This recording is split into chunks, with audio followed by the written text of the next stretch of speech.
Nais lang niyang gumawa ng mabuti. Tinulungan ni Leonardo ang isang matandang babae na ayusin ang kaniyang sira-sirang kotse ng libre habang wala ang kaniyang amo. Ngunit nang malaman ang totoo, hindi siya pinasalamatan. Sa halip, siya ay pinahiya at agad na tinanggal sa trabaho sa harap ng kaniyang mga kasamahan. Walang may alam kung sino talaga ang matandang babaeng yon. Katatapos lang ni Leonardo sa isang trabaho, hinigpitan ng huling tornilyo sa ilalim ng hood ng isang kotse nang may marinig siyang mahinang tinig mula sa bungad ng talyer. Isang matandang babae ang nakatayo roon. Ang kaniyang puting buhok ay maayos na nakapusod at nakaalalay sa isang tungkod. Mukha siyang nag-aalangan, parang naliligaw o hindi sigurado kung tama ba ang kaniyang pinuntahan. Ang asul na uniforme ni Leonardo ay puno ng langis at grasa. Itim ang kaniyang mga kamay mula sa buong araw na pagtatrabaho. Pero nang makita niya ang pagod sa mukha ng babae at ang pagkabahala sa mga mata nito, hindi siya nagdalawang isip. "Ma'am, kailangan niyo po ba ng tulong?" Tanong niya ng mahinahon habang lumalapit at pinupunasan ng kamay sa basahan na nasa likod ng kaniyang bulsa. Napaluha ang babae. "Tumigil po ang kotse ko sa kanto," paliwanag niya. "Hindi ko po alam kung anong nangyari. Kailangan ko pong pumunta sa botika. Kailangan ko pong kunin ang gamot ko. Importante po talaga." Tumingin si Leonardo sa orasan sa pader. Si Alfredo, ang mahigpit na may-ari ng Rodriguez Auto Shop, ay umalis upang ayusin ang ilang bagay sa supplier at babalik lamang sa pagtatapos ng shift. Ang dalawa pang mekaniko, sina Roberto at Eduardo, ay abala sa mas malalaking trabaho.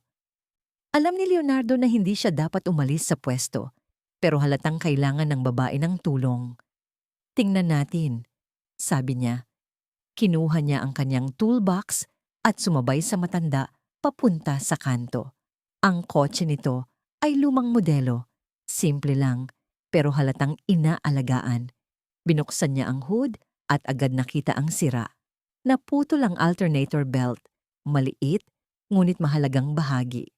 Sa kabutihang palad, hindi aabutin ng kalahating oras ang pagpapalit nito. Kita sa mukha ng babae ang kaba habang mahigpit na hawak ang kaniyang bag. "Magkano po?" Mahina niyang tanong. "Wala po akong gaanong pera." Binuksan niya ang kaniyang lumang pitaka, kaunting barya at maliliit na papel na pera. Hindi sapat upang bayaran ang piyesa, lalo na ang labor. Naalala ni Leonardo ang kaniyang asawa na si Jennifer at ang kanilang dalawang anak na sina Carlos at Linda. Naalala niya ang mga bayarin na hindi pa nababayaran sa bahay. Pero nang makita niya ang kaba na naroon sa mukha ng babae, hindi niya magawang humingi ng kahit anong kabayaran. "Huwag niyo na pong alalahanin," sabi niya na may ngiti. "Aayusin ko na lang po ng libre." Napaluha ang babae. "Pagpalain ka ng Diyos, iho. Naway lagi kayong ligtas ng iyong pamilya." Bumalik agad si Leonardo sa shop. Kinuha ang piyesa at binalikan ang kotse para ikabit ito. Sa loob ng wala pang kalahating oras, umaandar na muli ang sasakyan. Pilit na iniabot ng babae ang kakaunti niyang pera, pero tinanggihan ito ni Leonardo. "Gamitin niyo na lang po para sa gamot ninyo," sabi niya. "Ingat po kayo palagi." Hinawakan ng matanda ang maduming kamay ni Leonardo at bumulong. "Hindi mo alam kung gaano ito kahalaga sa akin. Darating ang araw, maiintindihan mo rin." Bumalik si Leonardo sa shop na may pagmamalaki. Alam niyang tama ang kanyang ginawa. Tumulong sa nangangailangan ng walang hinihinging kapalit. Inayos niya ang mga gamit, naghugas ng kamay, at nagpatuloy sa trabaho na parang walang nangyari. Si Roberto, ang mas matandang mekaniko, ay napanood ang lahat mula sa bintana, pero hindi nagsalita. Si Eduardo, mas bata at baguhan, ay nakita rin ito, pero nagkunwaring wala siyang alam. Pagsapit ng hapon, biglang bumukas ang pinto. Dumating na si Alfredo. Iritado ang kaniyang mukha habang dumiretso sa likod ng shop. Kilala ng lahat ang hitsura niyang iyon. Sinimulan niyang halughugin ang inventaryo ng piyesa. At dumating ang tanong na nagpabigat sa dibdib ni Leonardo. Sino ang kumuha ng alternator belt sa istante? Malakas na tanong ni Alfredo. Tumahimik ang buong shop. Nakayuko si Roberto at tuloy lang sa trabaho. Si Eduardo ay dahan-dahang lumayo, kunwaring abala sa ibang gawain. Huminga ng malalim si Leonardo at lumapit. Ako po, Alfredo. Lumingon si Alfredo. Titig na titig kay Leonardo. Kumuha ka ng piyesa ng hindi nagpapaalam? Para po sa isang matandang babae na stranded sa kanto. Paliwanag ni Leonardo. Kailangan po talaga niya ng tulong. Sinigil mo ba siya sa trabaho? Tanong ni Alfredo. Matalim ang tono. Hindi agad nakasagot si Leonardo. Hindi po. Wala po siyang pera. Namula si Alfredo sa galit. Lumapit siya kay Leonardo. Halos magkadikit na ang kanilang mukha. Kumuha ka ng piyesa sa negosyo ko. Ginamit mo ang oras ng kumpanya at nagbigay ka ng libreng serbisyo. Anong akala mo rito? Charity? Matanda na po siya. Kailangan niya ng tulong. Pilit na pagpapakalma ni Leonardo. Wala akong pakialam. Sigaw ni Alfredo, nanginginig ang boses. Tumigil ang lahat sa ginagawa. Ito ay negosyo. Binabayaran kita para magtrabaho, hindi para mamigay ng serbisyo. Tumango si Leonardo, matatag ang boses. Naiintindihan ko po. Ibawas niyo na lang po sa sahod ko ang piyesa. Akala mo yun lang yon? Sigaw ni Alfredo. Umalis ka sa pwesto mo nang walang pahintulot. Gumamit ka ng materyales ng shop. Nagbigay ka ng libreng serbisyo. Iyon ay pagnanakaw. Parang suntok sa sikmura ang huling salitang yon kay Leonardo. Pagnanakaw? Tanong ni Leonardo. Gulat na gulat. Tinulungan ko lang naman ang taong nangangailangan. Tinulungan mong kunin ang pag-aari ng kumpanya. Mariing sagot ni Alfredo. Alam mo ba kung anong nangyayari sa mga magnanakaw dito? Tinatanggal. Parang gumuho ang mundo ni Leonardo. Hindi mo ako pwedeng basta tanggalin. Anya ramdam ang kaba sa dibdib. May pamilya ako. May mga anak ako. Hindi natinag si Alfredo. Dapat inisip mo sila bago ka lumabag sa patakaran. Tumungo siya sa front desk. Kumuha ng isang sobre at itinapon ito kay Leonardo. Narito ang sahod mo. Lumabas ka na. Alfredo, pakiusap. Pagsusumamo ni Leonardo. Matagal na akong nagtatrabaho dito. Lagi akong tapat at masipag. Tapat? Tugon ni Alfredo na may malamig na tawa. Ang pagiging tapat ay ang pagsunod sa utos. Hindi yung palihim na nag-aastang bayani kapag wala ako. Kunin mo ang mga gamit mo at lumayas ka. Lumingon si Leonardo sa paligid. Si Roberto, na nakasaksi ng lahat, ay ibinaba ang paningin. Kita ang pagkailang, pero wala siyang sinabi. Si Eduardo ay lumayo na lang, kunwaring may inaayos sa likod. Walang magsasalita para sa kanya, walang maglalakas loob. Nangangatog ang mga kamay, nilapitan ni Leonardo ang kanyang locker. Dahan-dahan niyang niligpit ang kanyang mga gamit, mga tool at personal na bagay na kaniyang naipon sa paglipas ng mga taon at inilagay sa isang lumang kahon. Bawat piraso ay may alaala. Ang set ng wrench na bigay ng kaniyang ama nang nagsimula siya sa trabahong ito. Ang flashlight na regalo ng kaniyang asawang si Jennifer noong kaarawan niya. Isang keychain na may larawan ni na Carlos at Linda na nakangiting magkaakbay. Habang dumadaan, marahan na bumulong si Roberto. Pasensya na pare. Tumango si Leonardo, hindi kayang magsalita. Masikip ang kanyang dibdib at namumuo ang luha sa mata. Binuhat niya ang mabigat na kahon at naglakad papalabas. Bawat hakbang ay tila mas bumibigat. Leonardo, sigaw ni Alfredo bago siya tuluyang makalabas. Huwag kang umasang bibigyan kita ng rekomendasyon. Walang gustong kumuha ng taong nagnanakaw sa amo nila. Parang suntok sa sikmura ang mga salitang yon. Bitbit ang kahon sa kanyang dibdib, tuluyan siyang lumabas. Hindi siya lumingon. Isinara ni Alfredo ang pinto at ang kalabog nito'y tila pagsasara ng isang kabanata. Sa labas, palubog na ang araw at ang mga anino ay humahaba sa kalsada. Mas mabigat ang kaniyang damdamin kaysa sa bigat ng kahon sa kaniyang bisig. Paano niya ito ipapaliwanag kay Jennifer? Paano niya sasabihin sa mga anak nila na nawalan ng trabaho ang kanilang ama? Habang papalakat pa uwi, ramdam ni Leonardo ang bigat sa bawat hakbang. Ang kahon ay naninikip sa kaniyang braso, ngunit ang bigat sa kaniyang puso ay mas masakit. Ginawa niya ang inaakala niyang tama, ang tumulong sa nangangailangan. Pero heto siya ngayon, walang trabaho, walang rekomendasyon, at walang pambili ng pagkain o pambayad sa upa. Pagsapit niya sa kanilang simpleng tahanan, madilim na ang paligid. Maliit ang bahay nila, pero kanila yon habang nakakabayad pa ng upa. Sandali siyang huminto sa harap ng pinto. Mula sa loob, lumalabas ang mainit na liwanag. Naririnig niya ang tawa ni Linda at ang tunog ng TV. Pagpasok niya, si Jennifer ay nasa kusina, nagluluto ng hapunan. Ngunit napawi agad ang ngiti nito nang makita ang ekspresyon niya at ang kahon sa kaniyang bisig. "Anong nangyari?" tanong niya. Halos hindi makapagsalita. Dahan-dahang inilapag ni Leonardo ang kahon sa sahig. Lumapit agad sina Carlos at Linda, niyakap siya ng mahigpit at masayang nagkwento tungkol sa kanilang araw.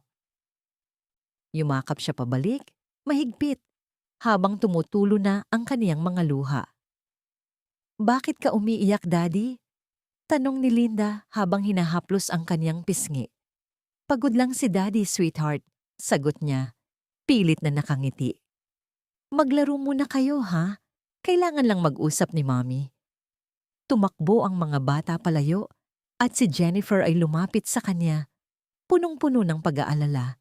Ikinuwento ni Leonardo ang lahat, mula sa matandang babae at ang sirang kotse, sa libreng pagkumpuni hanggang sa kaniyang pagkakatanggal. Habang nagkukwento siya, nakita niya ang pagbabago sa mukha ni Jennifer, mula sa gulat, sa pag-aalala at sa huli, ang matibay at matapang na tingin na matagal na niyang hinahangaan. "Ginawa mo ang tama," anya habang mahigpit na hawak ang kaniyang mga kamay. "Palagi kang gumagawa ng tama. Pero wala na tayo ngayon, Jennifer. Wala akong trabaho, wala tayong kita. Paano na tayo? Paano ko mapapakain ang mga bata? Makakahanap tayo ng paraan. Palagi tayong nakakahanap ng paraan," sabi niya ng mahinahon. "Isa kang mabuting tao, Leonardo, at ang mga mabubuting tao ay hindi nawawalan ng matagal. Malalampasan natin to. Magkasama." Gabing yon, habang nakahiga sa kama, nakatitig si Leonardo sa kisame.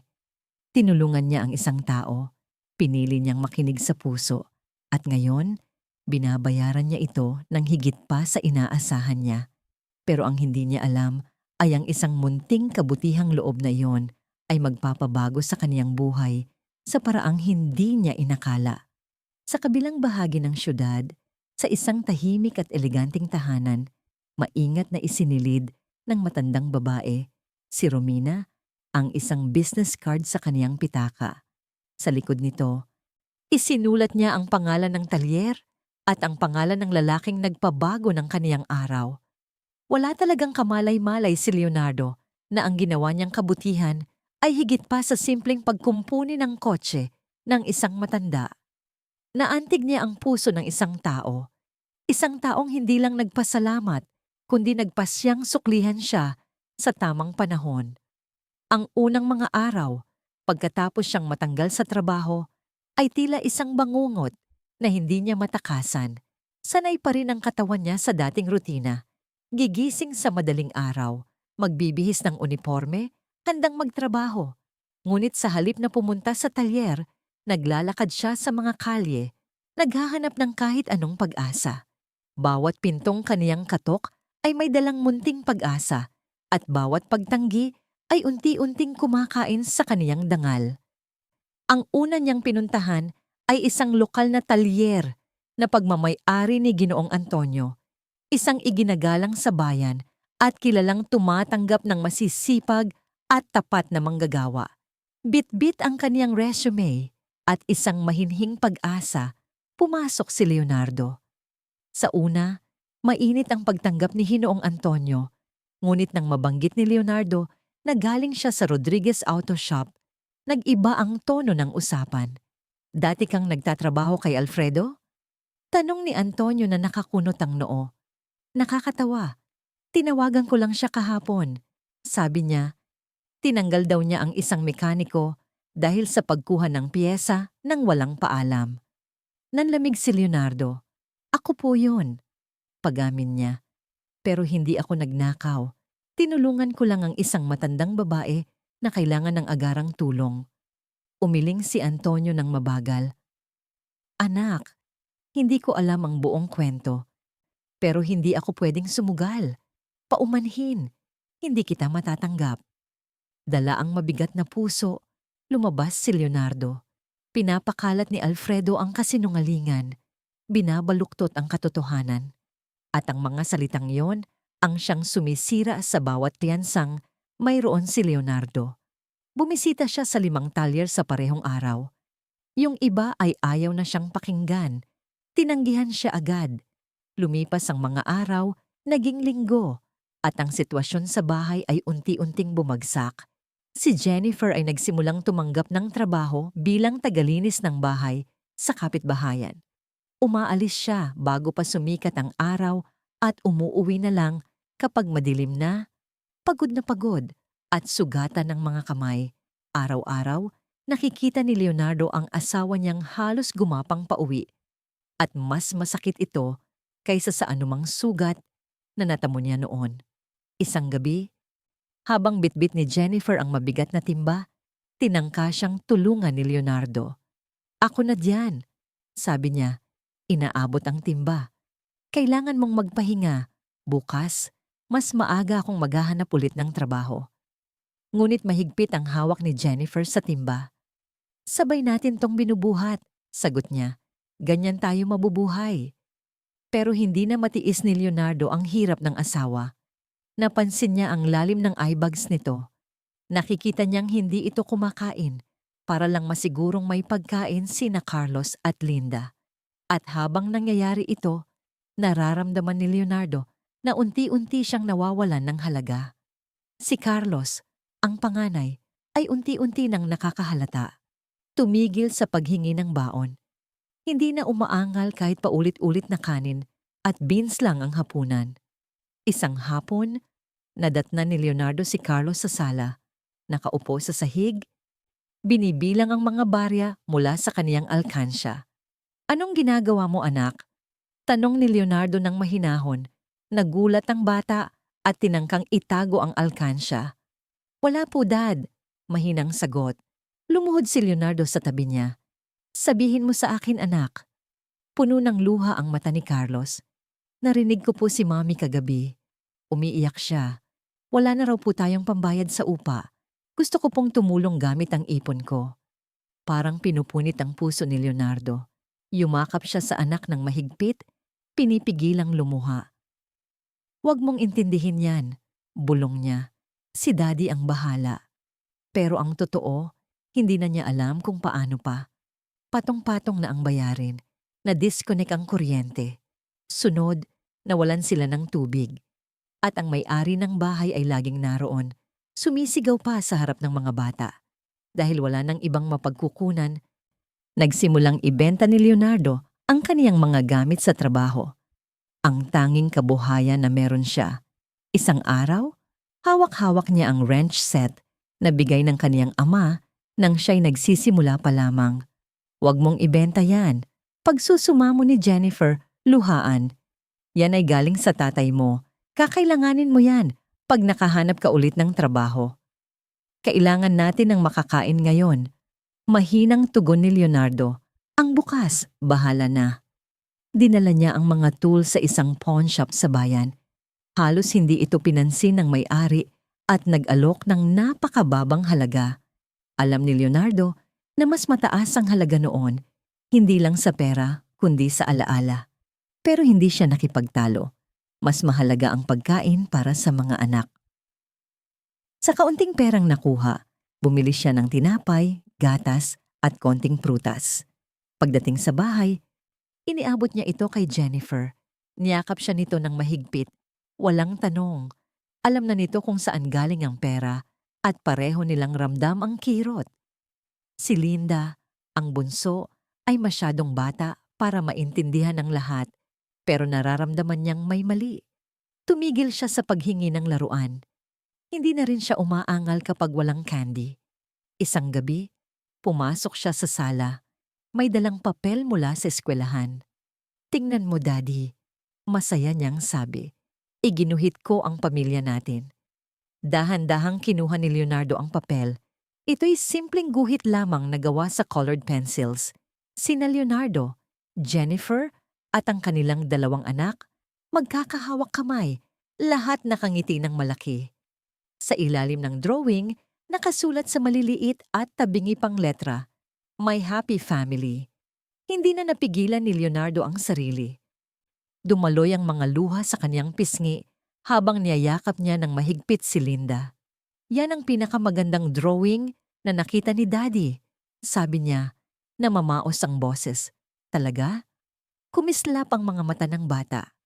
"Sabi po ng teacher ko, kapag magkasama ang pamilya, kaya nilang lampasan kahit ano." Tumagos sa puso ni Leonardo ang inosenteng salitang yon. Isang pamilyang nagkakaisa. Ganoon pa rin sila.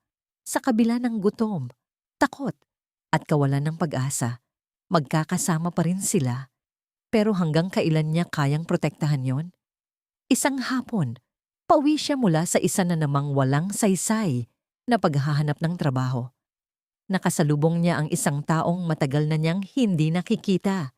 Si Roberto, dati niyang kasamahan sa trabaho.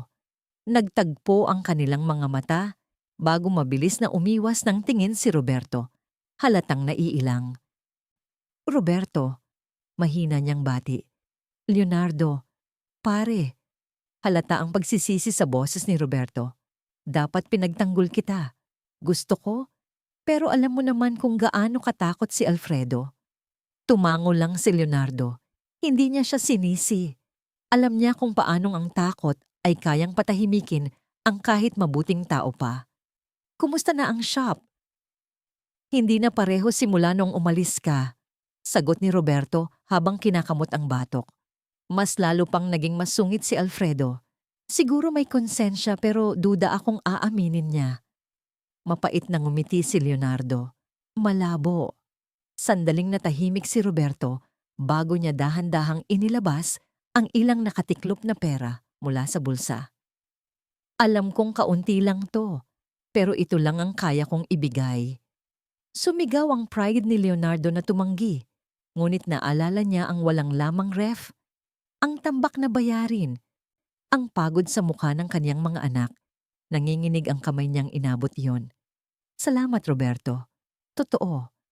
Kung kailangan mo ng kahit ano, hanapin mo lang ako," sabi ni Roberto habang hinahaplos ang balikat niya. "Mabuting tao ka. Hindi mo deserve ang nangyari." Pagkaalis ni Roberto, ilang segundo lang siyang napatigil, nakatingin sa gusot na perang nasa kamay niya. Mabuting tao. Yun ang lagi niyang pinipilit maging. Pero ang pagiging mabuti, hindi nagbabayad ng upa, hindi nagpapakain ng mga bata. At ang pagiging mabuti, ang siyang kumitil ng lahat sa kanya. Kinagabihan, nakaupo si Leonardo sa likod ng bahay, nakatingin sa madilim na kalangitan. Tahimik lang siya, hindi gumagalaw. Lumabas si Jennifer at umupo sa tabi niya. Walang salita, hinawakan lang ang kamay niya ng mahigpit. Matagal silang nanahimik bago ito bumulong. "Iniisip mo bang sumuko na?" Hindi agad nakasagot si Leonardo. Ang totoo, oo. Naisip niyang lumayo na lang, maglaho, na baka mas mabuti pang wala siya, na baka pabigat lang siya. Ngunit humigpit ang hawak ni Jennifer, parang nabasa ang iniisip niya. "Wag," pakiusap niya. "Kailangan ka namin. Kailangan kita. Hindi ko man lang kayo kayang alagaan." Halos hindi marinig ang boses niya. "Kabiguan ako." Umiling si Jennifer, sabay iniharap ang mukha niya. "Nawalan ka ng trabaho dahil tumulong ka sa kapwa. Hindi yun kabiguan. Yun ang puso mo, at yan ang lalaking minahal ko. Paano naman ang mga bata? May tatay silang nagtuturo kung ano ang tama, kung ano ang kabutihan. Mas mahalaga yon kaysa sa kahit anong pera. Nagsimulang tumulo ang luha ni Jennifer, kumikislap sa liwanag ng buwan. Malalampasan natin to, kagaya ng dati, magkasama. Niyakap ni Leonardo ang asawa niya ng mahigpit. Tama siya. Pamilya sila. At ang pamilya hindi sumusuko. Pero kahit ganoon, nanatili ang takot, parang sugat na ayaw maghilom. Ilang araw matapos yon, muling dumating ang landlady, pero ngayon, may dala na siyang papel. Eviction notice. Mayroon na lang silang 1 buwan para magbayad o alis sila sa bahay. Nakatitig si Leonardo sa papel, nanginginig ang kamay. Pasensya na, Leonardo, sabi ng landlady ng may lungkot. Mabuti kang tenant, pero may sarili rin akong bayarin. Pagkaalis nito, nanatiling nakaupo si Leonardo sa lamesa. 1 buwan, 30 araw para makahanap ng himala. Pumikit siya. At sa unang pagkakataon sa napakatagal na panahon, nanalangin siya. Hindi niya alam kung may nakikinig, pero kumapit siya sa kaunting pag-asa. Pakiusap, bulong niya sa katahimikan ng bahay. 1 pagkakataon lang, 1 lang. At sa mismong sandaling yon, tulad ng kidlat sa kalmadong langit, tumunog ang telepono. Napabalikwas si Leonardo. Sino naman ang tatawag ngayon? Mabilis ang tibok ng puso niya habang lumalakad papunta sa lumang telepono sa dingding. Hello, magandang hapon? Malumanay na boses ng babae sa kabilang linya. Maaari po bang makausap si Ginoong Leonardo Domingo? Hindi niya kilala ang boses. Hindi pamilyar. May tuwid na tono. Parang propesyonal. Ako nga po. Ako ito. Sabi ng boses sa kabilang linya. Ang pangalan ko ay Paola. Ako ang personal assistant ni Ginang Romina Mendez. Nais kanyang makausap. Maaari ka ba sa isang particular na address bukas? Napakunot ang noo ni Leonardo. Romina Mendez. Hindi pamilyar ang pangalan. Pasensya na, pero sa tingin ko hindi ko siya kilala. Tapat niyang sagot. Sinabi po niya na maaalala mo siya. Paliwanag ni Paula. Tinulungan mo siyang ayusin ang kotse niya ilang linggo na ang nakalipas.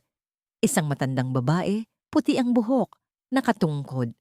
Tumigil ang tibok ng puso ni Leonardo. Oo, ang matandang babae sa kanto. Ang inasikaso niya noon.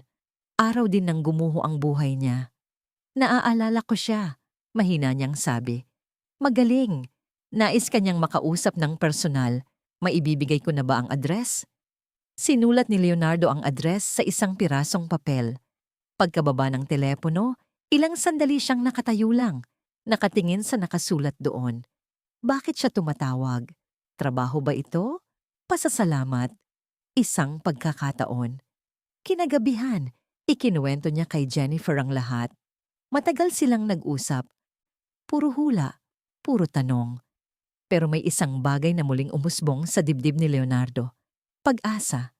Mahina, marupok, pero naroon. Kinabukasan, nagising si Leonardo bago pa sumikat ang araw. Hindi siya nakatulog ni 1 minuto. Paulit-ulit ang tanong sa isip niya. Naligo siya, nagahit, at sinuot ang nag-iisa niyang maayos na damit. Gray na pantalon at colored shirt na pinlantsa ni Jennifer kagabi. Abala si Jennifer sa pag-aayos ng kwelyo niya, paulit-ulit. Sa tingin mo, tungkol saan ito? Tanong niya. Trabaho kaya? Rekomendasyon? Pero bakit ngayon pa? Hindi ko alam, sagot ni Leonardo. Pero ito lang ang pagkakataong meron tayo ngayon at kahit ano pa ito, pupunta ako. Ang address na ibinigay ni Paula ay nasa isa sa pinakamayamang lugar sa lungsod, isang ibang mundo. 2 beses siyang sumakay ng bus papunta roon. Habang naglalakbay, unti-unting nagbago ang tanawin. Mula sa maliliit na bahay patungo sa malalawak na mansyon, mula sa maingay na kalsada patungong tahimik at malinis na daan, mula sa mga lumang kotse hanggang sa mga mamahaling sasakyan. Pagbaba niya, nagkaroon siya ng kaba sa dibdib. Tiningnan niya muli ang address. Isang napakalaking mansyon ang nasa harapan niya. napapaligiran ng matataas na pader at intricately designed na bakal na gate. Hindi siya makapaniwala. Tiningnan niya ulit ang papel. Tama ang address. Kinabahan siya habang pinipindot ang intercom. Mabilis ang sagot at unti-unting bumukas ang gate. Paglakad niya sa loob, bumungad ang nakakamanghang hardin. Perpektong damuhan, mga estatwang parang galing sa museo, mga fountain na kumikislap sa araw, at mga bulaklak na hindi niya man lang alam ang pangalan. Sa dulo ng walkway, naroon ang isang bahay na parang galing sa pelikula. Ginoong Leonardo, bati ng isang babae sa pintuan. Naka-power suit ito at nagsalita ng may awtoridad pero may galang. Ako si Paula. Hinihintay ka na ni Ginang Romina. Sumunod po kayo. Tahimik na naglakad si Leonardo sa likod niya. Sa malalapad na pasilyong puno ng mamahaling painting at antigong kasangkapan. Sumasayaw ang tunog ng yapak niya sa marmol na sahig. Sa bawat hakbang, lalo niyang nararamdaman na hindi siya nababagay doon. Dinala siya sa isang maluwang at maliwanag na silid. Mula sahig hanggang kisame ang salamin, tanaw ang buong lungsod mula sa taas. Darating na po siya, sabi ni Paula bago marahang isinara ang pinto. Naiwan si Leonardo nakapirmi. Hindi alam kung uupo ba o tatayo lang. Nakatikom ang mga kamay niya, natatakot siyang baka may mabasag. Kahit anong bagay doon ay mas mahal pa kaysa sa lahat ng pagmamay-ari niya sa buong buhay. At narinig niya ang isang boses sa likod niya. Leonardo. Napalingon siya. Naroon siya. Ang parehong matandang babae, puti ang buhok, nakatungkod. Ngunit ngayon ay nakasuot ng eleganting damit na malinaw na nagsasabing mahalaga siya. Napakahalaga. Ginang Romina, nauutal niyang tugon. Pasensya na kung hindi ako nakapagpakilala ng maayos noon. Dahan-dahan siyang naglakad papunta sa isang armchair at naupo ng may dignidad. Kumaway siya para maupo rin si Leonardo. Hindi na kailangan. Wika nito na may mainit na ngiti. Kailangan ko lang makasiguro bago ako gumawa ng susunod na hakbang. Umupo si Leonardo sa sofa. Nanginginig pa rin ang dibdib. Makasiguro ng ano? Tiningnan siya ni Romina, mga mata na puno ng kaalaman, karanasan, at kabaitan. Na mayroon pang mabubuting tao, wika niya. Mga taong tumutulong nang hindi humihingi ng kapalit. Ginawa ko lang po ang gagawin ng kahit sino, sagot ni Leonardo. Pero yan nga ang punto. Mariing tugon ni Romina. Pwede namang gawin ng kahit sino, pero walang gumawa. Ikaw lang. Alam mo ba kung sino ako? Tanong niya pagkatapos. Umiling si Leonardo. Ngumiti si Romina. Ako ang tagapagtatag at may-ari ng Paris Business Group.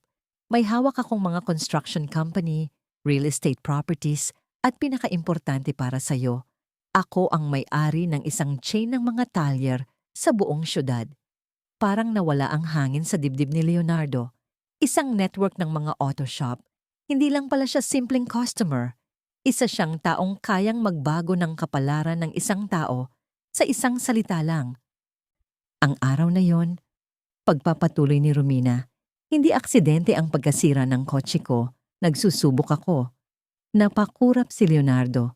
Nagsusubok? Sa loob ng ilang buwan, sabi ni Romina, naghahanap ako ng isang taong mapagkakatiwalaan, may malasakit, may kakayahan, para pamahalaan ang pinakamalaki kong auto shop. Pero hindi lang ako basta naghahanap ng manager. Pagpapatuloy ni Romina, kalmado ngunit matatag ang boses. Kailangan ko ng taong may kakayahan sa trabaho, oo. Pero higit sa lahat, may integridad. Kumikinang ang kaniyang mga mata habang bahagyang yumuyuko paharap. Kaya ko inimbento ang eksena ng nasirang kotse. Ilang linggo na akong umiikot sa iba't ibang talyer sa syudad, kunwaring mahina at desperadong matanda. Gusto kong makita kung paano ako tratuhin kapag tingin nila wala akong magagawa. Ramdam ni Leonardo ang malakas na tibok ng puso niya. At ikaw? Patuloy ni Romina na may mabait na ngiti. Ikaw lang ang tumulong sa akin na walang hinihinging kapalit.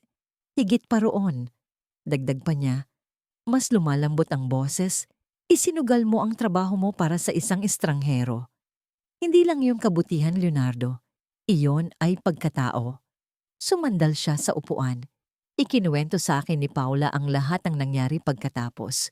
Kung paanong natanggal ka, kung paano ka pinaratangan ng amo mo, kung paanong naghihirap ngayon ang pamilya mo. Nawala ang kontrol ni Leonardo sa emosyon niya. Nagbabanta na ang luha sa kaniyang mga mata. Hindi niya alam kung dapat ba siyang mahiya o magpasalamat na alam ng matandang babae ang lahat. Taos-puso akong humihingi ng paumanhin sa hirap na pinagdaanan mo dahil sa akin. Wika ni Romina ng may kagandahang loob. Pero nais kong itama ang lahat, hindi lang sa pamamagitan ng pasasalamat, kundi sa pagbibigay sa iyo ng pagkakataon na magsimula ng panibagong buhay. Nanatiling tahimik si Leonardo, hindi makapagsalita, para bang nagbuhol-buhol ang lahat ng emosyon sa kaniyang lalamunan. Inaalok kita ng posisyon bilang general manager ng pinakamalaki kong mekanikong talyer, Estrella do Sul. Pamumunuan mo ang 20 mekaniko, 3 beses na mas malaki ang kita mo kaysa dati. Mabibigyan ng full health insurance ang buong pamilya mo at may porsyento ka sa taunang kita ng shop. Parang tumigil ang mundo. Nakatingin lang si Leonardo sa kanya, hindi makapaniwala sa narinig. Hindi ito totoo. Hindi ganito ang nangyayari sa totoong buhay. Bakit? Mahina niyang tanong. Bakit mo gagawin ang lahat ng to para sa akin? Dahan-dahang tumayo si Romina, marahang nakasandal sa kaniyang tungkod. Lumapit siya sa malaking bintana ng silid na tanawang syudad. Dahil alam ko ang pakiramdam ng kalagayan mo.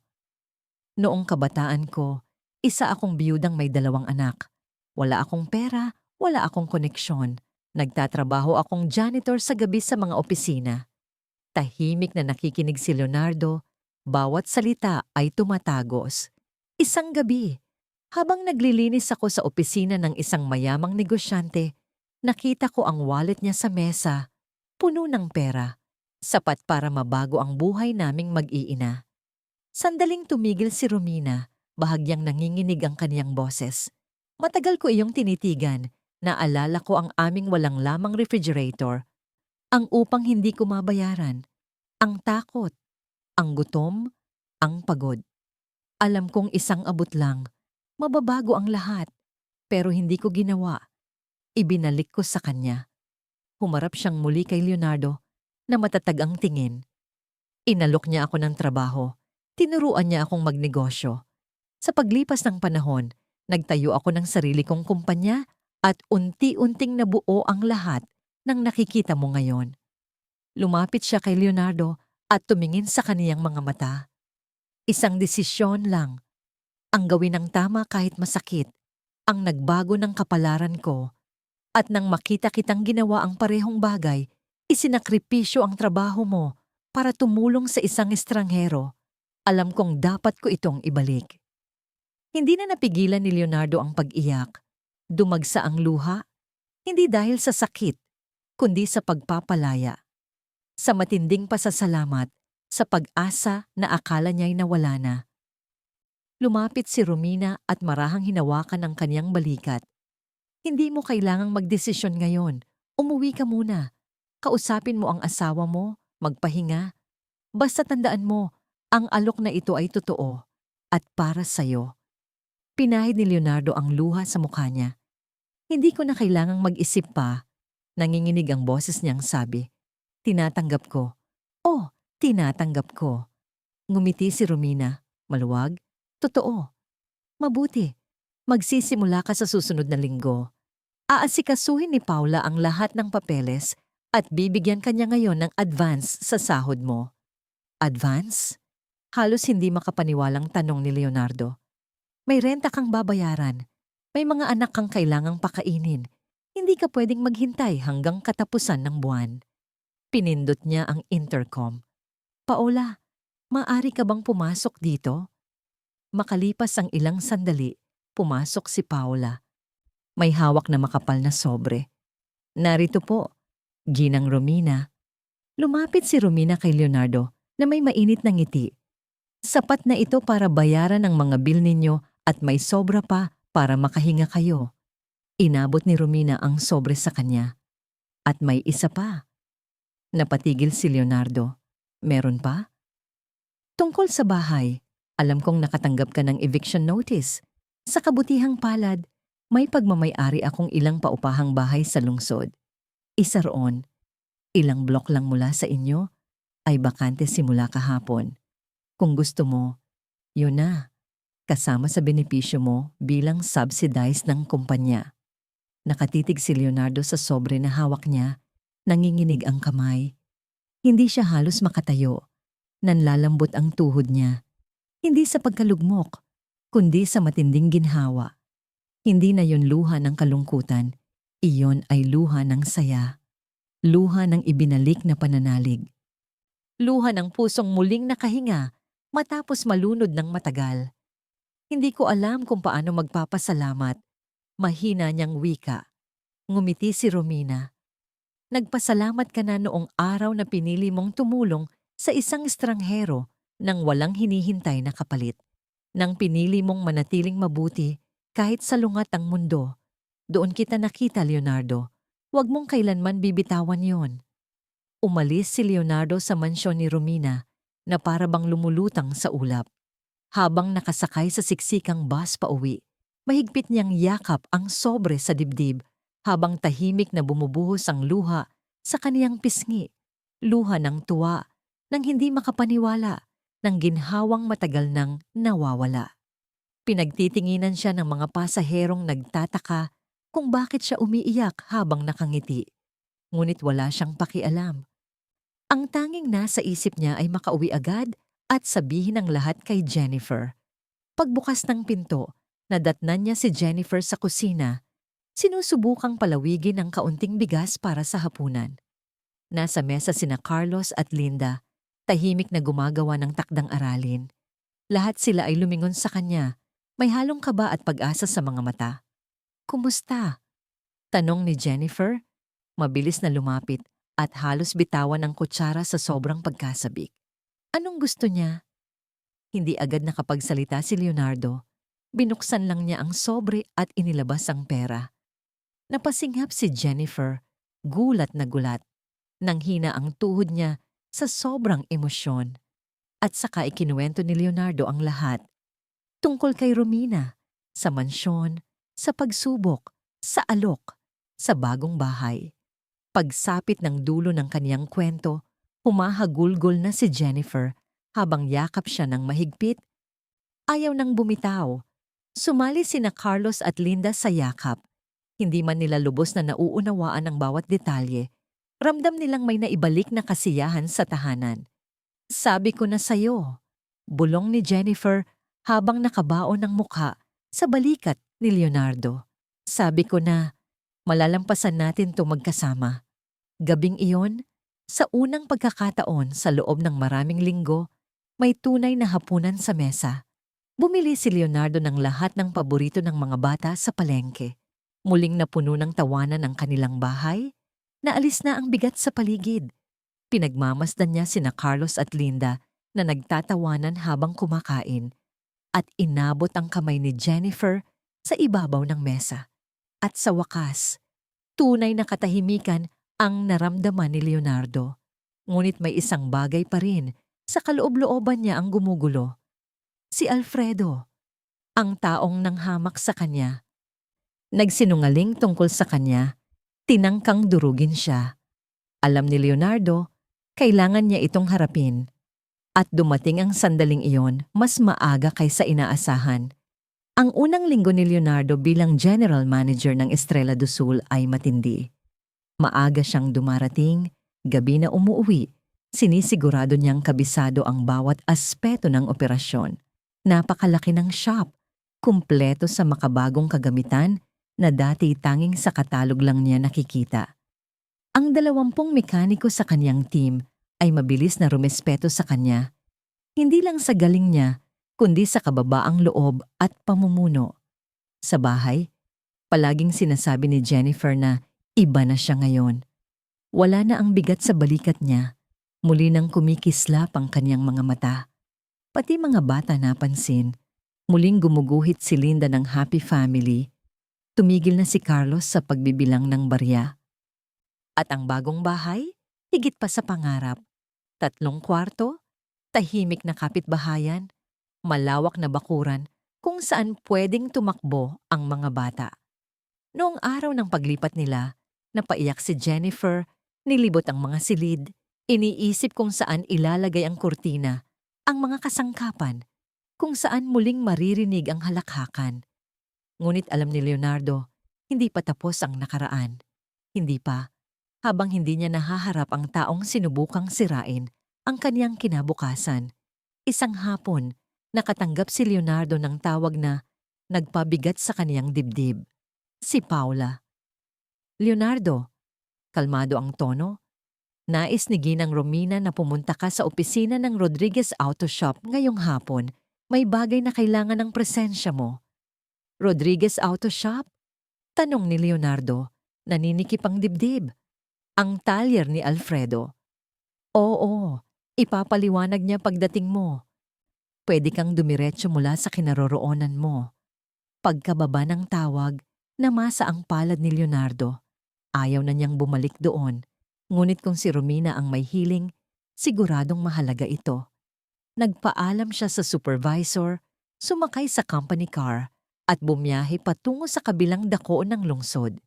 Pagdating niya, may 2 sasakyan sa labas. Isa ay kay Romina, ang isa ay isang mamahaling truck na hindi niya kilala. Sa loob pa lang ng shop, naririnig na niya ang pagtatalo. Pumasok siya at napako sa kinatatayuan. Nasa gitna si Alfredo, pulang-pula ang mukha, galit na galit, sumisigaw habang nagwawala sa harap ni Romina na kalmado lang na nakaupo, may tungkod sa tabi. Katabi niya si Paula, may hawak na clipboard, tahimik na nagsusulat. Si Roberto at Eduardo, mga dating kasamahan ni Leonardo, ay nasa gilid, halatang hindi alam kung anong gagawin. Kalokohan to! Sigaw ni Alfredo. Hindi ka pwedeng basta pumasok dito at mag-akusa. Hindi ito akusasyon. Malamig na sagot ni Romina. Ito ay dokumentadong paglabag. May utang kang sahod, sirang kagamitan, at tambak ng reklamo mula sa mga customer. Nang mapansin si Leonardo sa pintuan, kumaway si Romina. Lumingon si Alfredo at nanlaki ang mga mata. Siya? Anong ginagawa niya rito? Bulalas niya, parang nakakita ng multo. Trabaho na siya sa akin ngayon. Payak na sagot ni Romina. Leonardo, halika. Dahan-dahang lumakad si Leonardo. Mabigat ang bawat hakbang. Nakita niya ang mismong lugar kung saan siya tinanggal. Pinahiya. Tiningnan siya ni Roberto at Eduardo. Mukhang ngayon lang nila nakita ang buong katotohanan. Namumula sa galit si Alfredo. Trabaho siya sa'yo? Mapait ang tawa niya. Ninakawan niya ako. Tinanggal ko siya dahil may dahilan. Hindi, mariing sagot ni Romina. Tinanggal mo siya dahil tumulong siya sa isang customer at ang customer na yon, ako yon. Tahimik ang buong shop. Hindi makapagsalita si Alfredo, nanlalaki ang mata, nanganga. Nagkatinginan sina Roberto at Eduardo, dahan-dahang bumabalot ang pagkaunawa. Ako si Romina Mendez. Matatag na sabi ni Romina habang tumatayo. May-ari ng Perez Group at gusto ko ring ipaalam sa'yo, ako na rin ang may-ari ng talyer na ito. Parang lindol ang epekto ng mga salitang yon. Napaatras si Alfredo, napakapit sa workbench. Hindi maaari yan. Akin ang shop na to. Dati mong pagmamay-ari, paliwanag ni Paula habang hawak ang mga dokumento. Hindi ka nakabayad ng renta. Hindi mo binayaran ang mga supplier. At may mga kasong isinampa ang mga empleyado. Kinuha ng bangko ang ari-arian. Binili namin ito. Namutla si Alfredo. Tumingin sa paligid, para bang unti-unting nawawala sa kanya ang lahat. Hindi ito pwede. At may isa pa, matatag na dagdag ni Romina. Kinausap ko ang mga dating empleyado mo. Iisa ang kwento nila. Pagmamalupit, hindi tamang pasahod, at mapanganib na kondisyon sa trabaho. Itinayo mo ang shop na ito sa likod ng pagsasamantala. Humarap si Alfredo kay Leonardo. Naglalagablab ang galit sa mga mata. Kasalanan mo to. Pinlano mo to lahat. Nilaglag mo ako. Hindi ito paghihiganti. Sa wakas ay sagot ni Leonardo. Kalmado ang tinig. Hindi ko ginusto ang mangyari sa'yo. Ang gusto ko lang noon ay isang tapat na trabaho. Gusto ko lang ng buhay para sa pamilya ko. Sinungaling! Sigaw ni Alfredo. Lumalapit, ngunit humarang si Romina sa gitna nila. At nang nagsalita siya, ang bawat salita ay parang tabak na pumutol sa katahimikan. Kailangan mong maunawaan ang isang bagay, Alfredo. Malamig ngunit matatag ang boses ni Romina. Walang kaalam-alam si Leonardo. Hindi niya ako kailanman hinilingang bilhin ang shop na ito. Ako ang nagpasya matapos kong malaman kung paano ka makitungo sa mga tao. Paano mo siniraan ang isang mabuting tao upang sirain ang pangalan niya dahil lamang sa kalupitan mo. Bumigat ang katahimikan sa loob ng shop hanggang sa marahang lumapit si Roberto. Mahinahon ang boses pero matatag. Totoo yun, Alfredo. Sabi niya, hindi ka naging makatarungan kay Leonardo. Lahat kami rito, nakita namin. Tumahimik ka, Roberto. Sigaw ni Alfredo. Empleyado kita. Hindi na ngayon. Inabot ni Roberto ang kanyang ID badge mula sa bulsa at ipinatong yon sa workbench. Hindi ko kayang magtrabaho sa lugar kung saan pinaparusahan ang paggawa ng tama. Dapat pinagtanggol ko si Leonardo noon. Pero natakot ako. Takot sa'yo. Pero hindi na ngayon. Sumunod si Eduardo. Tahimik ngunit determinado. Huminga ng malalim at lumapit. Aalis na rin ako. Si Leonardo ang pinakamabuting kasama natin noon. At ikaw, masahol ka pa kaysa sa inaakala namin. Tumingin si Alfredo sa paligid ng shop, sa mga tool, sa mga sasakyan, sa mga taong dati bahagi ng kaniyang team. Tapos, tumingin kay Romina at sa huli, kay Leonardo. Doon niya lang tuluyang naunawaan. Hindi lang negosyo ang nawala sa kanya. Naubos ang kaniyang kredibilidad, ang respeto, lahat. Pagsisisihan niyo to, bulong ni Alfredo. Nanginginig ang boses pero halatang wala ng lakas ang mga salita. Lahat kayo.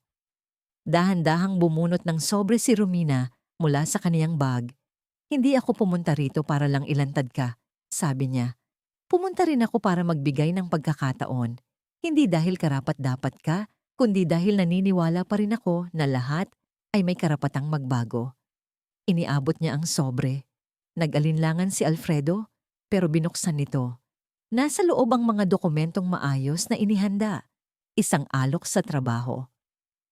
Paliwanag ni Romina, hindi bilang may-ari, kundi bilang regular na mekaniko.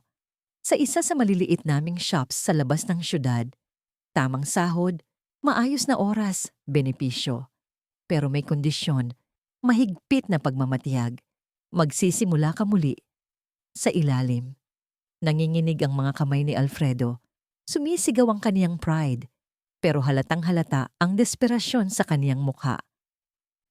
Gusto ninyong bumalik ako sa pagkukumpuni ng kotse matapos ang lahat ng itinayo ko? Wala kang itinayo. Sagot ni Leonardo, mas matatag ang tinig kaysa dati. Sinamantala mo ang ibang tao, hindi yon ang tawag sa pagbuo. Pero ngayon, binigyan ka ng pagkakataong ayusin ang sarili mo. Matutunan kung ano ang ibig sabihin ng tunay na trabaho. Nasa iyo ang desisyon. Hanggang bukas ang palugit, dagdag ni Romina. Makikipag-ugnayan si Paula. Pero ngayon, may pulong ako kasama ang bagong management team ng shop na ito. Walang imik si Alfredo. Tumingin siyang muli sa paligid ng shop, sa kung ano ang natira sa dating kaharian niya. At sa wakas, yumuko ang balikat. Mabigat ang hakbang, lumabas siya ng pinto. Hindi ngumiti si Leonardo. Wala siyang nadamang tagumpay. Pero ang naramdaman niya ay kalayaan. Hindi dahil bumagsak si Alfredo, kundi dahil sa wakas, dumating na ang hustisya. Lumapit si Romina kina Roberto at Eduardo. Sinabi niyong aalis na kayo, anya. Pero paano kung may alok akong mas maganda? Kailangan ni Leonardo ng pinagkakatiwalaang team para pamunuan ang branch na ito. Mga taong may alam sa trabaho at napatunayang kayang magbago. Interesado ba kayo?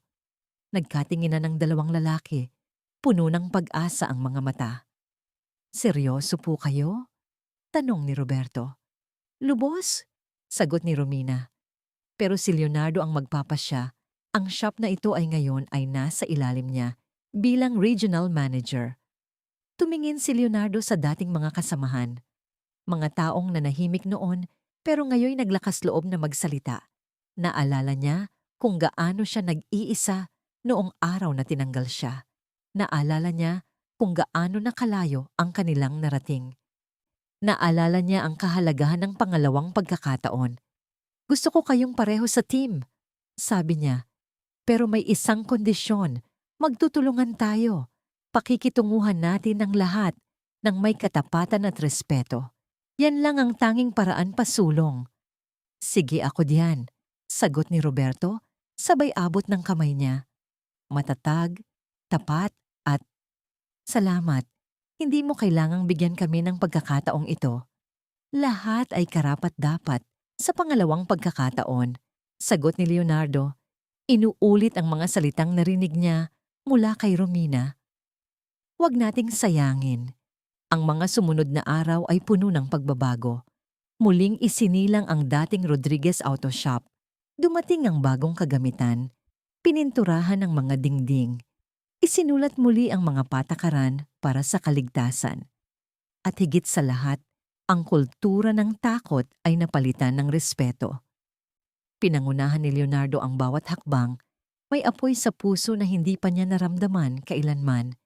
Si Alfredo, tinanggap ang alok. Ayon kay Paula, nagtatrabaho na ito ngayon sa isang maliit na talyer sa malayong bahagi ng syudad, sa ilalim ng ibang manager. Sa unang pagkakataon, sa matagal na panahon, kailangan niyang sumunod sa patakaran. Hindi ito ikinatuwa ni Leonardo, ngunit may kakaibang lakas sa kaalamang maging ang mga bumagsak ay may pagkakataong matuto kung sila'y bukas dito. At habang nakatayo si Leonardo sa bagong opisina ng shop na ngayon ay siya ang namamahala, pinagmamasdan ng mga mekanikong masiglang nagtatrabaho, mga customer na masayang nagbabayad, at isang lugar na muling nabuhay. Doon niya naramdaman ang matagal na niyang hinahanap, layunin. Nawala ang lahat sa kanya. At kapalit nito ay higit pa sa kaniyang inakala. Hindi lang trabaho, hindi lang posisyon, kundi respeto, kapayapaan, katubusan, at ang matatag na katotohanan na ang paggawa ng tama ay laging may halaga. Isang mainit na hapon, habang binabantayan ni Leonardo ang pag-install ng mga bagong hydraulic lift sa shop, dumating ang isang hindi inaasahang bisita. Si Jennifer, kasama si Linda na hawak ang kamay niya, at si Carlos na naglalakad sa tabi nila. Daddy! Sigaw ni Linda sabay takbo sa kanyang yakap. Namangha siya sa paligid. Ang laki ng lugar na to. Dito ka na nagtatrabaho ngayon? Nakatayo sa likod si Carlos, namamangha. Ikaw ba ang boss ng lahat ng to? Tumawa si Leonardo, puno ng pagmamalaki ang puso. Ako ang manager, sagot niya. Pero ang totoong boss ay nandoon. Itinuro niya si Romina na bumisita para sa isang routine inspection. Ngumiti ito at nagsimulang lumapit. Bigla namang nagtago si Linda sa likod ng binti ni Leonardo. Biglang nahihiya. Lumapit si Romina, nakangiting todo. Ito na ba ang magandang pamilyang madalas kong marinig? Sabi niya ng banayad. Ikaw siguro si Jennifer. Opo, ma'am. Sagot ni Jennifer, halatang emosyonal habang nakikipagkamay. Hindi ko po alam kung paano magpapasalamat sa lahat ng ginawa niyo para sa amin. Hindi niyo kailangang magpasalamat, sagot ni Romina. Ang gawin niyo lang ay patuloy na maging matatag, gaya ng ginawa mong pagtindig para sa pamilya mo noong gumuho ang lahat. Pagkatapos, dahan-dahang lumuhod si Romina sa harap ni Linda. At ikaw naman, iha. Narinig ko na mahuhusay daw ang mga guhit mo. Napatingala si Linda, gulat. Paano niyo po nalaman na nagdodrawing ako? May maliit na ibong nagkwento, sabi ni Romina na may kindat. Sigurado akong may talento ka. Ngumiti si Linda, unti-unting nawala ang hiya niya. parang sinag ng araw na dumaan sa ulap. Habang kausap ni Romina ang mga bata, lumayo sandali sina Leonardo at Jennifer. Hinawakan ni Jennifer ang kamay ni Leonardo at tumingin sa paligid, sa masiglang shop, sa mga bagong kagamitan, sa team na abala at sa asawa niyang ngayon ay nasa gitna ng lahat ng ito. Parang panaginip, bulong niya. Minsan nagigising ako't iniisip ko baka hindi totoo lahat ng to. Tumango si Leonardo, niyakap siya ng banayad. Alam ko, pareho tayo. Pero totoo to, Jennifer, narating natin to. Hindi, bulong niya. Ikaw ang nakarating dito dahil kahit kailan, hindi mo isinuko ang sarili mo. Kinagabihan sa bago nilang bahay, puno ng buhay ang kusina. Tumutulong si Leonardo kay Jennifer sa paghahanda ng hapunan habang masayang nagkukwento si Carlos tungkol sa school at ipinapakita ni Linda ang bago niyang drawing. Tumigil si Leonardo sandali. Pinanood lang sila at inalala ang lahat ng nangyari. Ang araw na tinanggal siya, ang mga gabing puno ng takot, ang tawag sa telepono, ang kwento ni Romina, ang trabaho, ang bahay, ang pangalawang pagkakataon. At ngayon, narito sila, puno ng tawanan, puno ng liwanag. At sa sandaling iyon, naliwanagan si Leonardo. Minsan, kailangan mong mawala ang lahat para matagpuan ang tunay na mahalaga. Kailangan mong maglakad sa dilim para matutong pahalagahan ng liwanag. Kailangan mong bumagsak para matutong bumangon. Ang ginawa lang niya ay tumulong sa isang estrangherong nangangailangan. Walang kapalit, walang inaasahan. Pero ang simpleng kilos na yon, ang desisyong iyon, ang nagbago sa buong buhay niya. Anong iniisip mo? Tanong ni Jennifer, napansin ang kaniyang pagtigil habang hawak pa rin ang sandok. Iniisip ko lang kung gaano kakaiba ang buhay. Sagot niya, kung paanong isang maliit na kabutihan kayang baguhin ang lahat. Ngumiti si Jennifer, hinaplos ang kaniyang braso. Hindi lang isang gawa yon, sabi niya. Yun ka talaga, Leonardo. Kaya mo ito lahat dahil ikaw yan. Kinagabihan, habang tahimik na natutulog ang mga bata, lumabas si Leonardo sa likod bahay. Tumingala siya sa mga bituin. Naalala niya si Romina, kung paanong minsan din siyang wasak, kung paanong ang kabutihan ng isang tao ang bumuhat sa kanya. At kung paanong pinili niyang ibalik ang kabutihang iyon. Isang siklo ng kabutihan na nagbubunga ng kabutihan pa. Pangalawang pagkakataon na lumilikha ng bagong simula. At doon, sa ilalim ng bituin, nangako si Leonardo sa sarili. Magpapatuloy siya sa siklo. Papangunahan niya ang shop ng may katarungan. Magbibigay siya ng mga pagkakataon sa mga karapat-dapat. Magiging tulad siya ni Romina sa iba. Dahil sa huli, hindi ito tungkol sa pera, hindi sa titulo, hindi sa bahay. Tungkol ito sa dignidad. Ang dignidad na pinanghahawakan mo kapag unti-unti nang nawawala ang lahat. Tungkol ito sa paggawa ng tama, kahit walang nakakakita. Tungkol ito sa pagiging tunay na tao sa mundong madalas nakakalimot kung ano ang ibig sabihin noon. Pagbalik niya sa sala kung saan naghihintay ang kaniyang pamilya, ngumiti si Leonardo. Alam niyang tama ang mga naging desisyon niya, lahat-lahat. Lumipas ang mga buwan. Ang araw sa lumang Rodriguez shop ay tila alaala na lang. Nagigising si Leonardo bawat umaga na magaan ang puso. Ang Estrella do Sul ay sumisigla. Masaya ang mga customer, nagkakaisa ang team. Sina Roberto at Eduardo ay hindi lang kasamahan ngayon, kundi tunay na kaibigan. Ngayon, tunay na nakangiti ang buhay sa pamilyang Domingo. Isang maaraw na umaga, habang nirerepaso ni Leonardo ang mga ulat ng shop, nakatanggap siya ng tawag mula kay Paula. Leonardo, sabi niya sa pamilyar at kalmadong tinig. Nais kang kausapin ni Ginang Romina ngayong hapon. Sinabi niyang mahalaga ito. Muling bumilis ang tibok ng puso ni Leonardo. Matagal na rin mula nang huli silang magkita ni Romina. Agad niyang inayos ang lahat at nagtungo sa mansyon. Ang lugar kung saan nagbago ang lahat. Naghihintay si Romina sa hardin. Nakaupo sa isang bangkong kahoy, pinapakain ang mga ibon. Nang makita si Leonardo, kumislap ang kanyang mukha sa tuwa. "Umupo ka rito, anak." Umupo si Leonardo sa tabi niya. Hinawakan siya ni Romina ng banayad. "May sakit ako, Leonardo." Mahina ang boses niya, pero matatag. "Hindi naman malubha, pero panahon na para ako'y magpahinga. Kailangan kong magdesisyon tungkol sa kinabukasan ng mga kumpanya ko." Nabigatan ng loob ni Leonardo. "Ginang Romina, ako. Hayaan mo muna ako." Ngiti niya. "Naalala mo pa ba ang kwento ko tungkol sa wallet na ibinalik ko? Yung lalaking nagbigay sa akin ng pagkakataon?" Tumango si Leonardo. Wala siyang anak.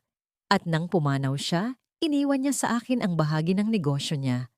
Sabi niya, pinatunayan kong kaya kong ingatan ang kaniyang pamana. Tumigil sandali si Romina. May luha sa kaniyang mga mata. "Buong buhay ko, hinanap ko ang isang taong kagaya noon. Isang taong karapat-dapat, ipagpatuloy ang lahat ng itinayo ko." Halos hindi na makahinga si Leonardo sa naririnig. "Gusto kong ikaw ang maging Chief Executive Officer ng lahat ng auto shops ng Perez Group. Hindi lang ito posisyon, Leonardo. Ito ay isang responsibilidad na ipagpatuloy ang kabutihan, na magbigay ng pagkakataon sa mga karapat-dapat, na panatilihing buhay ang sinimulan ng lalaking iyon at ako." Tumulo ang luha ni Leonardo. "Hindi ko alam kung karapat-dapat ako. Ikaw ang pinakakarapat-dapat sa lahat ng nakilala ko." Pinahid ni Romina ang sariling luha. "At may isa pa." Kumaway siya at lumapit si Paula. May dalang isang kahon. Pagbukas nito, nakita ni Leonardo ang mga lumang tool niya, ang mga minana niya sa kaniyang ama. Malinis, maayos, may dagdag na bago, kumpleto. "Hinahanap ko lahat ng tool na ibinenta mo dati at binili ko muli." Sabi ni Romina, sabay hawak sa kaniyang pisngi. Kailangan ng isang lalaki ang mga kagamitan ng kaniyang ama. Hindi lang gamit yan, pamanayan, kasaysayan. Hindi na napigilan ni Leonardo. Niyakap niya si Romina nang mahigpit, umiiyak na parang bata. Lahat ng sakit, hirap at luha ng mga nakaraang buwan ay natunaw sa pasasalamat. Niyakap siya ni Romina gaya ng yakap ng isang ina sa anak. "Salamat," aniya sa gitna ng hikbi.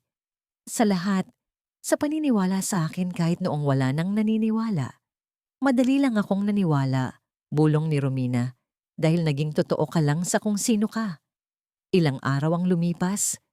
Nasa bagong headquarters si Leonardo nang tumanggap siya ng hindi inaasahang bisita. Si Ginoong Antonio, ang may-ari ng unang talyer na tumanggi sa kanya. Bitbit ang kanyang sombrero, nakayuko. "Leonardo, naparito ako para humingi ng tawad. Nagsinungaling sa akin si Alfredo. Hinusgahan kita nang hindi ko alam ang buong istorya. Nagkamali ako." Tumayo si Leonardo at iniabot ang kaniyang kamay. "Lahat ng tao ay may karapatang mapatawad, Ginoong Antonio. Wala akong galit sa puso." Matatag ang kanilang pagkamay, puno ng kahulugan. Lumipas ang mga linggo, isang gabi. Pauwi si Leonardo nang may makita siyang tagpo na nagpahinto sa kanya. Isang lalaki, bukas ang hood ng sasakyan, halatang nag-aalala. "Ayaw umandar ng kotse," sabi ng lalaki. "Kailangan kong pumunta sa ospital. Ang asawa ko." Naalala ni Leonardo si Romina. "Ang araw na nagbago ang lahat. Ang siklong kailangang ipagpatuloy. Aayusin ko para sa'yo. Libre. Pero wala akong pera, sir."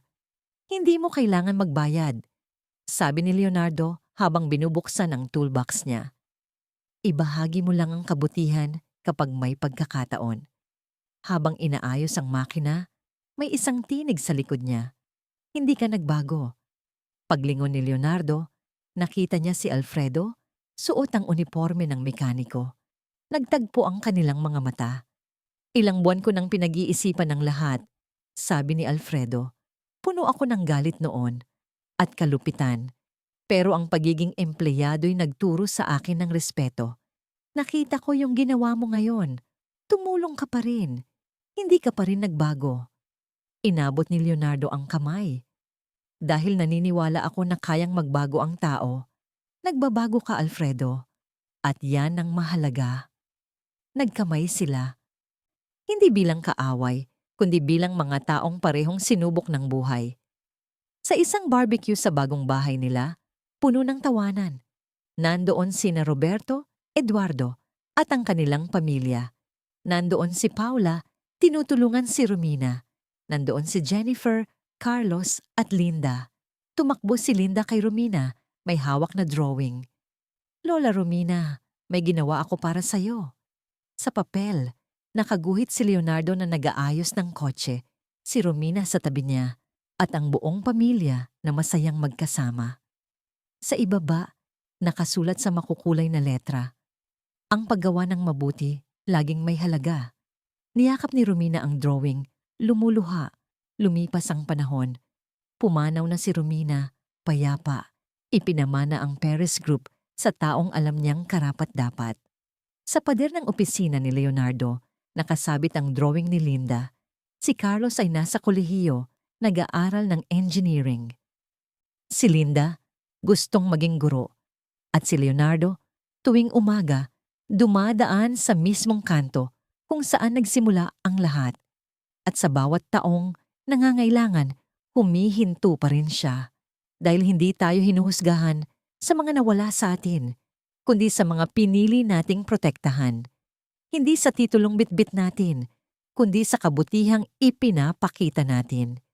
Isang mabuting desisyon lang ang kailangan para baguhin ang isang buhay. Siguro, pati na rin ang mundo.